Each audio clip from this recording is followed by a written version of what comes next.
أقرأ لك ما لم يقله المتنبي. هذه يعني طبعا هذا تحدي كبير ترى، ما هو سهل ان يجي شاعر طيب قبل المتنبي عمره 28 سنة يكتب شيء ضد على المتنبي. أنت مهما قلت إن كان جميل موزون مقفى غير مقفى، مهما قلت ما قاله المتنبي، هذا أمر طبيعي. ما اختلفنا، بس أنا شو عملت؟ أنا أتيت لأشهر بيت عند المتنبي اللي هو ما كل ما يتمنى المرء يدركه تجري الرياح بما لا تشتهي السفن. حلوي. أنا عارضت هذا البيت. أنت إيش؟ عارضت البيت. ومصطلح المعارضة هنا أي أنني كتبت على نفس الوزن والقافية. يا سلام. ولو اتفقت معه في فكرة ما. المعارضة هنا ليست فكرية، لكن أنا حاولت أن أكتب على نفس القافية ونفس الوزن في عصرنا الحديث. جميل. تمام؟ جميل. لا أحمد شوقي، معلش بس أنا لا أعطيك نقطة. أحمد شوقي آخر بيت كتبه بحياته شو هو؟ تعرفون؟ لا. اللي كتبه والصباح يعني رحل.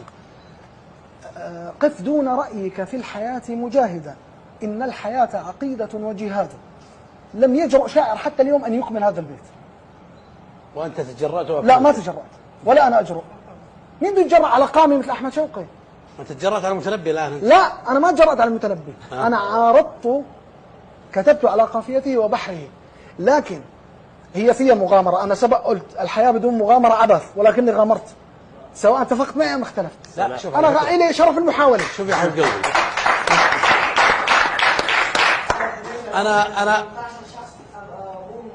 على راسي من فوق. أنا لا يمكن يعني شوف، في معلومة لابد أن تضعها في داخل مخيخ المخ الذي لديك، أن اللغة العربية لو تحدثت وقالت عمن أبدع فيها لقالت السوريون مباشرة. جزاك الله خير. هذه بلا يعني. جزاك.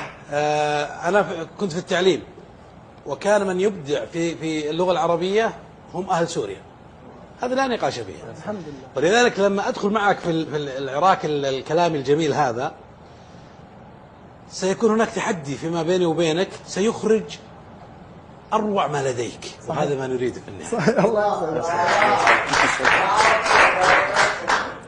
أنا بدي أقول لكم القصيدة، بس ما راح أقولها كاملة طبعا لأن القصيدة 36 بيت. أنا ألقيتها بقطر. عطنا منها 35. طيب تكرم عيونك.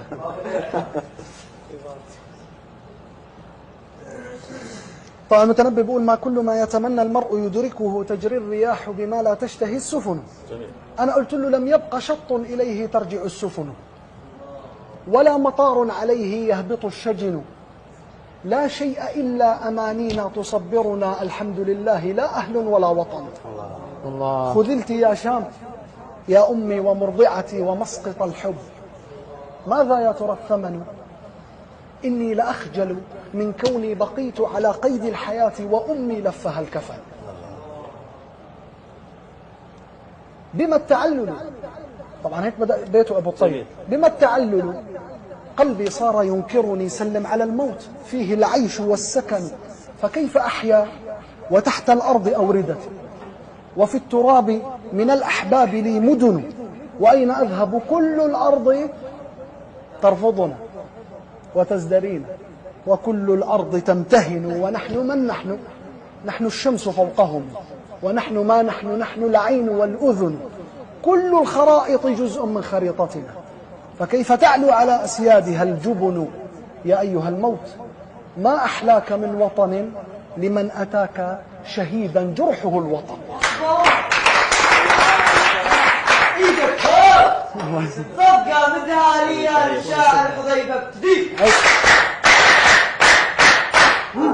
يا أيها الموت ما أحلاك من وطن لمن أتاك شهيدا جرحه الوطن، ودعت حمص مدينتي، ودعت حمص وقلبي في أزقتها، وذكرياتي وروحا عافها البدن، وسرت أشكو لربي ضيق دامعتي عما بنفسي، وما لا ينصف الحزن، كل الذين تأملنا بنصرتهم لنا تخلوا، فسجل أيها الزمن، أهل الفنادق لا عزت كروشهم، يزداد فيهم غباهم كلما سمنوا، ويقلقون صباحا بعدما رقدوا، ويقلقون مساء إنهم سكنوا يستنكرون على الشاشات مجزرة وكلهم بدماها كفه درن وكلهم بدماها كفه درن يا تارك الفرض مستغني بنافلة والله يوم اللقاء لا تنفع السنن.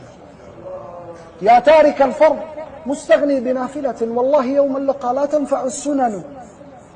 يا شام لو كانت الأحلام تنقذنا كنا حلمنا ولكن كلها دخن فكان لا بد من حرب نعيد بها عصر النبي وفيها تدرأ الفتن. نريد أن نرجع الدنيا لقبضتنا أن يعبد الله لا أن يعبد الوثن. نريد أن نرجع الدنيا لقبضتنا أن يعبد الله لا أن يعبد الوثن. نريد أن ترجع الأمجاد دولتها أيام كنا يدا تنأى بها المحن أيام إن عارضت صنعاء عارضة صاحت دمشق وبغداد هنا اليمن. نريد أن ترجع الدنيا لقبضتنا أيام كنا يدا تنأى بها المحن أيام إن عارضت صنعاء عارضة صاحت دمشق وبغداد هنا اليمن. الفرح ما كان لولا قبله حزن والسر ما طال لولا بعد إلا بعده علن. والطفل مهما له قدمت من أكل يظل أطيب شيء عنده اللبن. لذا أحن ومثلي كل ممتهن إلى الزمان الذي ما فيه ممتهن. فكيف أسكن بيتا أطمئن به وطفلة في بلادي ما لها سكن. وكيف ألتذ أو أهنى بمائدة ويشتهى في بلادي الخبز والجبن.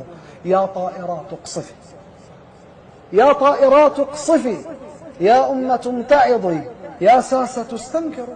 يا قوم لا تهنوا تكفل الله فيكم للنبي فلا خوف عليكم من الدنيا ولا حزن. الأرض مهما لنا في الغربة اتسعت يظل أرحب من أرجائها الوطن. قل للطبيب وشمس العمر غاربة إذا انقضى أجلي ما تفعل الحقن. قل للطبيب وشمس العمر غاربة إذا انقضى أجلي ما تنفع الحقن. بالله رب السماء والأرض معتصمي وفيه صبري إليه السر والعنن. ولست أقطع آمالي بثورتنا لكل وجه قبيح آخر حسن.